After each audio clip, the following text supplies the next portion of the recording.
ជំរាបសួរបងសម្រាប់បងដែលអញ្ជើញមកលេងខេត្តសៀមរាបក្រៅពីមកដើរលេងតាមប្រាសាទឬក៏ប្រាសាទអង្គរវត្តខ្ញុំចង់មកណែនាំកន្លែងមកកន្លែងទៀតឲ្យបងស្គាល់ដែលមានឈ្មោះថា Artisan អង្គរហើយស័ក្តិសមខ្លាំងមែនទែនសម្រាប់បងដែលចង់ទៅដើរលេងកម្សាន្តផងចង់ទៅស្វែងយល់ចំណេះដឹងទូទៅបន្ថែមផងតោះឥឡូវទៅមួយខ្ញុំទាំងអស់គ្នាឥ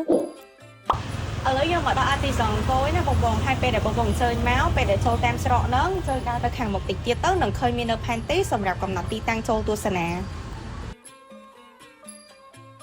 ហើយនៅក្នុងនោះក៏មានខៃហ្វាន់ដែរដែលជាកន្លែងលក់ភេសជ្ជៈចឹងមុនពេលដែលបងដើរចូលទស្សនាបងអញ្ជើញមក order អីញ៉ាំសិនក៏បាន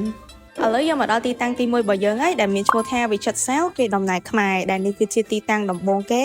នៃការឆ្ពោះទៅមើលទីតាំងបន្តទៀតហើយពេលដែលបងអញ្ជើញចូលមកនឹងឃើញមានរូបចម្លាក់មិនថាចម្លាក់ឈើឬក៏ចម្លាក់ថ្មអីគឺសុទ្ធសឹងតែនៅក្នុងនឹងទាំងអស់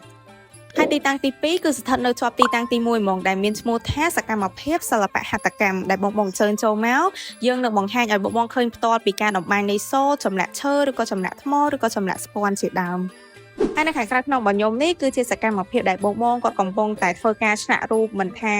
ចម្លាក់ឈើឬក៏ចម្លាក់ថ្មហើយឃើញថាក្នុងការងារមួយនេះគឺពួកគាត់ផ្សិតផ្សំខ្លាំងមែនតើដើម្បីចេញជារូបនីមួយហើយកន្លែងនេះគឺជាទីតាំងទី3ដែលយើងនឹងមានការឲ្យភ្ញៀវគាត់សាកល្បងនៅការដាប់រូបចង់ដឹងថាការដាប់រូបនឹងពិបាកប៉ុណ្ណាតម្រាំនឹងខ្លាយទៅជារូបនីមួយបងអាចអញ្ជើញមកសាកផ្ទាល់នៅកន្លែងនេះបាន